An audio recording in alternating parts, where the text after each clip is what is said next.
First thing that comes to your mind when I say the following: organized religion, Madness, competition, stupid, marriage, cohabitation, money, useful, love.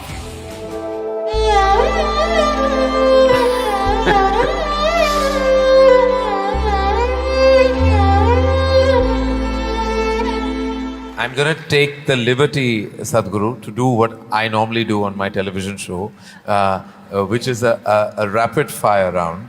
All right, very simply, what is the one thing that is essential to living a balanced life? sense, What is the one thing we must absolutely do away with in order to lead a balanced life? senselessness, Yes. All right. I thought that was coming. First thing that comes to your mind when I say the following. The first thing: organized religion, madness, marriage, cohabitation, competition, stupid, money, useful. love. Can I say a sentence? Yes. I will allow that. Most beautiful, but unfortunately crippling for most people. If I can little elaborate that, see, if something unpleasant cripples you, something nasty cripples you, it's acceptable. When something beautiful cripples you, it's a true disaster. If you could ask one person, alive or dead, one question, who would you ask and what would that be? I really sorted out all my questions because I did not spend time educating myself or doing anything. I spent my entire life sorting out every damn question I had. I've kind of run out of questions. And you certainly have not run out of any answers, and you never will. Best advice you have ever received? Nothing. Never. No. I never sought, nor did I receive. I made myself in such a way I'm incapable either of seeking advice or giving advice. In an imaginary, completely hypothetical situation, if you had a day off with no commitments, no responsibilities, what would you spend the day doing? Oh, there are a lot of things, this can't be one word. No, it's not one word.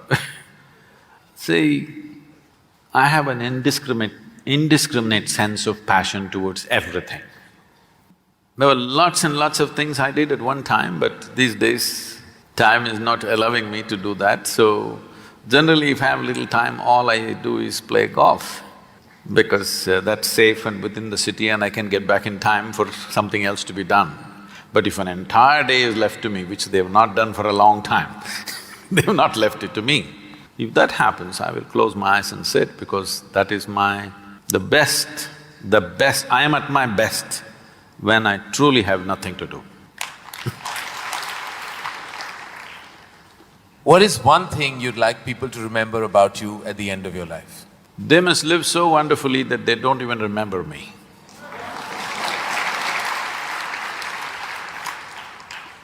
If you found a way to travel through time, where would you go? I'm kind of done with all those things. Your universe visited already, you have visas for every part of this ecosystem. If we can do some slow fire, Yeah. because that's a question with many ramifications.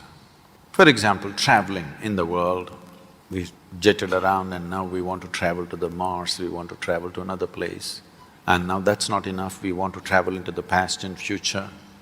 All this longing is again exploratory in nature. Whether you go on vacation to Maldives or you want to go to Mars, it is fundamentally exploratory. Maybe you're also thinking of relaxation and pleasure and whatever, but essentially it's exploratory, otherwise why can't you do it here? It's something that you want to do, you want to touch another place.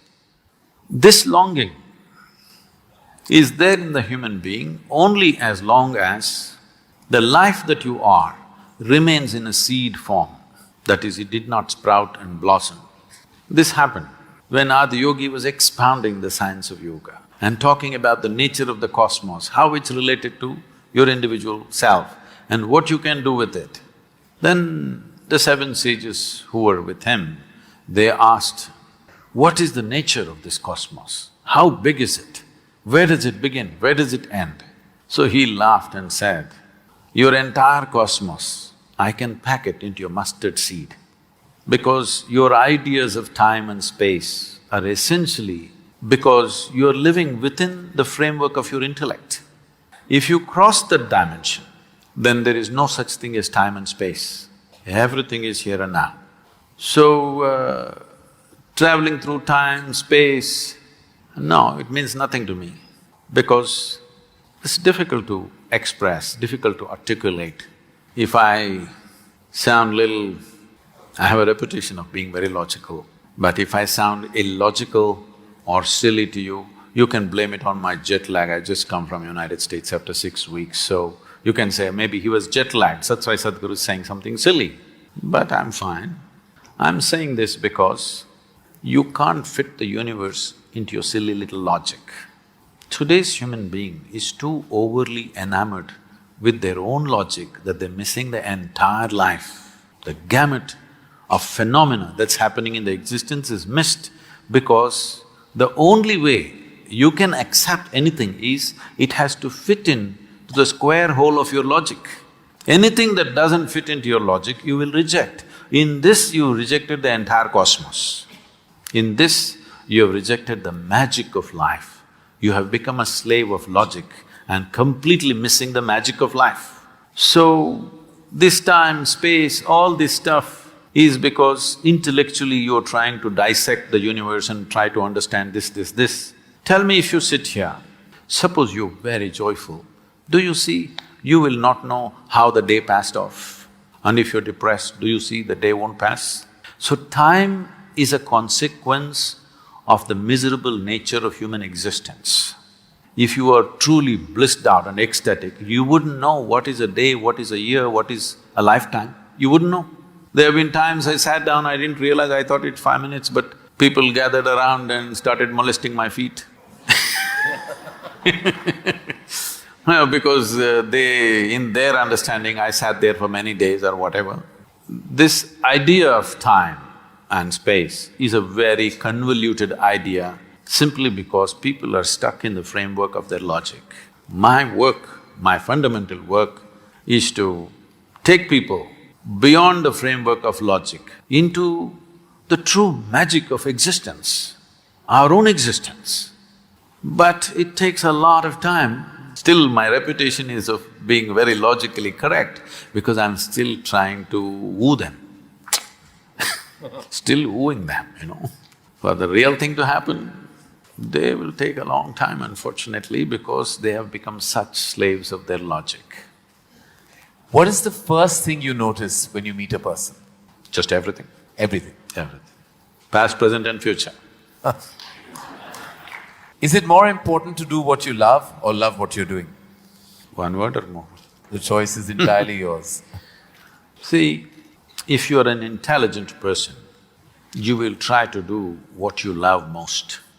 But if you're a genius, you will do just what is needed. If you could be invisible for a day, what would you do?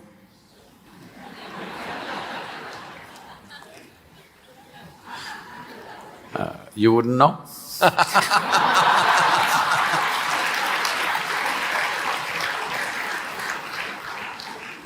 With due respect, what is your biggest weakness? Biggest? What is your biggest weakness? See, what normally people treat as weakness in their lives. Okay, let me give a normal answer. Why?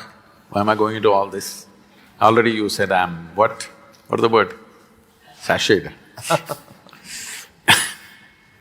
My biggest weakness is, I love danger.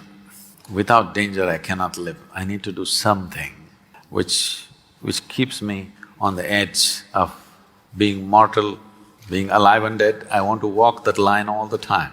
Every day I'm stepping on it one way or the other. Is it a weakness? I don't think so, but people think, Sadhguru, you shouldn't risk your life like this. But if there's no risk,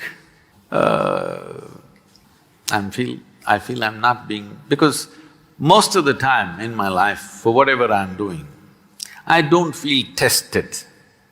It's only in moments of danger that I feel little tested. So my weakness is, I like to be stretched, you know. For all the time when I was riding across India and later on I started driving, my only wish was that to find a machine which will test my skills. Always found the damn things broke down if I took it to my limits. These days recently, I'm beginning to get to do a few machines which are testing me, whether I can push it all the way or not. Maybe that's because of my age. If I had met them much younger, I think I would have managed to work around them. One thing the world doesn't know about you. They don't know a thing about me. That's a fact. And the one thing you wish you could change about yourself? Oh, I never looked at that. I could speak Hindi. No, I'm sorry, Marathi.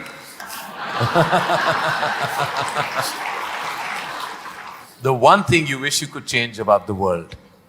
Oh, a lot of things. One. Human beings. Desperately in need of. Sir, what would you consider to be your greatest achievement?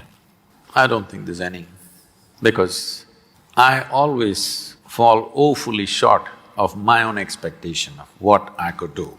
So I never feel anything is an achievement.